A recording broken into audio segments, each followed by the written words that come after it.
이 상황을 모두 지켜보고 있었기 때문에 여기로 쉽게 투입을 할 수가 있었고, 그렇게 되자 토트넘은 중앙에 센터백이 무려 3명이나 있는 상태임에도 불구하고 오히려 그 중앙에서 공간을 꽤나 크게 허용하게 되는 입장에 놓이게 되었어요. 로메로 한 명이 안토니와 브로야를 모두 상대하게 되는 그림처럼 보일 정도죠.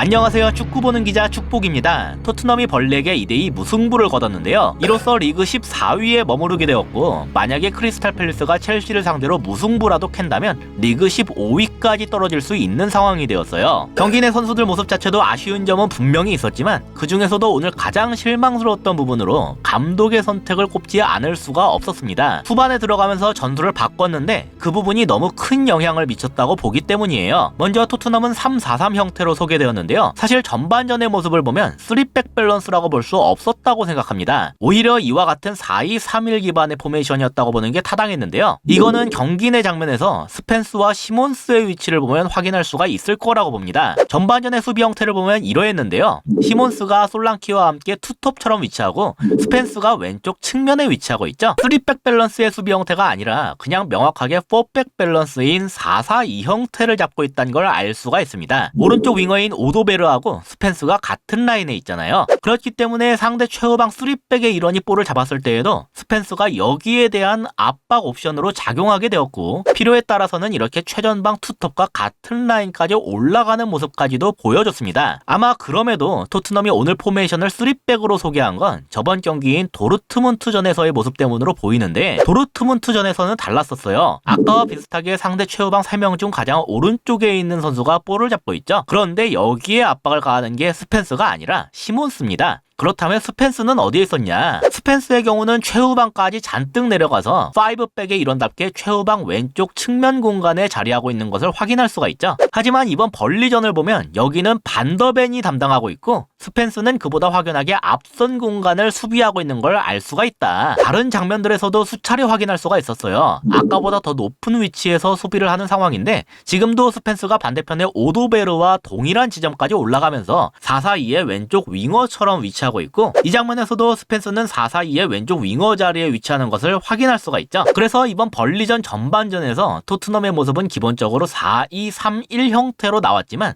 수비를 할 때에는 시몬스가 솔랑키와 같은 위치로 올라가고 스펜스가 왼쪽 측면 공간을 담당하는 이러한 4-4-2 형태로 바뀌는 식의 모습을 가져왔다. 그렇게 보는 게 타당하다고 생각합니다. 여기에서 공격을 할 때에는 시몬스가 거의 중앙 미드필더의 이론처럼 떨어지면서 4-3-3과 같은 형태를 만드는데, 이때에도 스펜스는 반대편의 오도베로와 동일한 지점에서 위치하기 때문에 역시 스펜스는 오도베로와 동일하게 윙어로 나왔다고 보는 게 타당하단 거죠. 비록 전반전 막바지에 스로인으로부터 시작된 세트피스 상황에서 실점하면서 1대1이 되기는 했지만 저는 전반전에 들고 나왔던 이 컨셉이 나쁘지 않았다고 생각합니다. 기대 득점값만 놓고 보면 큰 차이가 없어 보이지만 골을 먹힌 그 세트피스 상황에서의 슈팅이 무려 0.55를 차지하고 있고 그 외의 슈팅은 2개만을 허용했는데 모두 그다지 위협적이라고 볼 만한 상황은 아니었거든요. 물론 이러한 컨셉이라면 왼쪽 윙어로 굳이 스펜스를 쓸 필요가 있었나 하는 점은 있지만 이것도 당장 직전 경기인 도르트문트전에서 그렇게 날아다니던 스펜스를 벤치로 내린다는 것이 감독 입장에서 부담스러웠을 수는 있었을 거라고 봐요. 그런데 그러면 문제가 뭐냐? 앞서 말씀드린 대로 후반전이 되자마자 가져간 변화였습니다. 먼저 포로가 빠지고 우도기가 들어가면서 스펜스가 원래 포로의 자리인 오른쪽으로 이동하고 우도기가 왼쪽으로 투입되었는데요. 포로가 워낙 많은 시간을 출장했기 때문에 관리가 필요하다는 점까지도 충분히 이해를 할 수가 있는 판단 영역이었습니다. 하지만 문제는 이 교체와 함께 수비 형태까지 바뀌었다는 점이었어요. 우도기를 투입하면서 기존의 4-4-2 형태가 아니라 이와 같은 5-4-1 내지는 5-2-3과 같은 형태로 바꿔버리더군요. 경기 내 장면에서도 쉽게 확인할 수가 있죠. 우도기는 왼쪽 최하단에 위치하면서 스펜스와 동일한 위치에 있고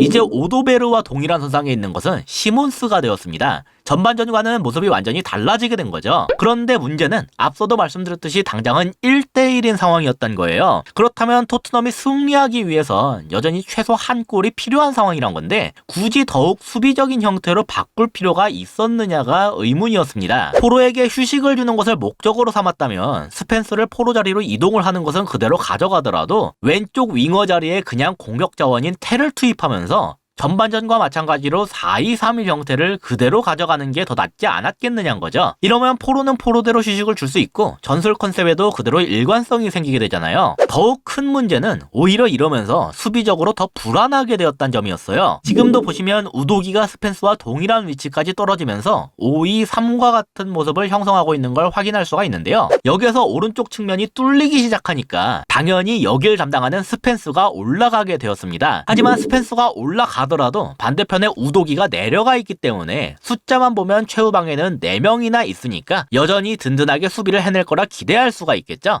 그런데 오히려 그렇지가 않았어요. 센터백과 센터백 사이의 공간을 너무나 쉽게 공략당했기 때문입니다. 먼저 스펜스가 튀어나간 공간을 공략하기 위해서 플로렌티노가 측면으로 이동을 하고 있기 때문에 단소 입장에서는 이 선수를 따라가지 않을 수가 없었어요. 그런데 이러니까 로메로와 단소 사이의 공간이 벌어지게 되었죠. 그래서 이걸 보고서 안토니가 바로 손짓까지 해가면서 여기로 찌르라고 지시를 하는 걸 알 수가 있습니다. 피레스는 스펜스가 붙기 전부터 이미 충분한 시간적인 여유를 갖고서 이 상황을 모두 지켜보고 있었기 때문에 여기로 쉽게 투입을 할 수가 있었고, 그렇게 되자 토트넘은 중앙에 센터백이 무려 3명이나 있는 상태임에도 불구하고 오히려 그 중앙에서 공간을 꽤나 크게 허용하게 되는 입장에 놓이게 되었어요. 로메로 한 명이 안토니와 브로야를 모두 상대하게 되는 그림처럼 보일 정도죠. 로메로 입장에선 일단 당장 볼을 쥐고 있는 안토니를 우선할 수밖에 없었고, 안토니가 여기에서 이렇게 침투하는 브로야에게 넘기는 것까지 성공을 하면서 거의 1대1에 가까울 수준의 실점 위기를 허용하게 되었다. 토트넘 입장에선 다행스럽게도 반더벤이 끝까지 방해하면서 여기에서 실점까지 이어지진 않았지만 후방 숫자가 더 많은 구조임에도 불구하고 선수 개인의 능력으로 간신히 버텨내는 상황이 조성되었다는 점은 시사하는 바가 꽤 크다고 할 수 있겠죠. 전반전과 다르게 후반전엔 더 수비적인 형태를 들고 나왔지만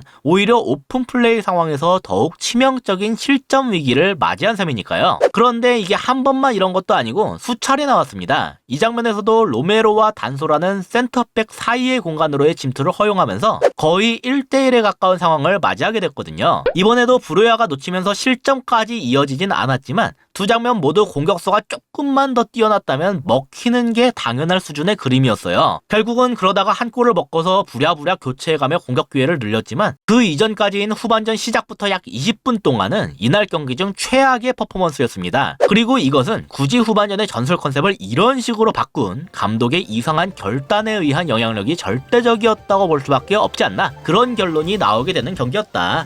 그렇게 정리할 수가 있겠습니다. 이상으로 오늘의 영상을 마치도록 하겠습니다. 시청해주셔서 감사합니다.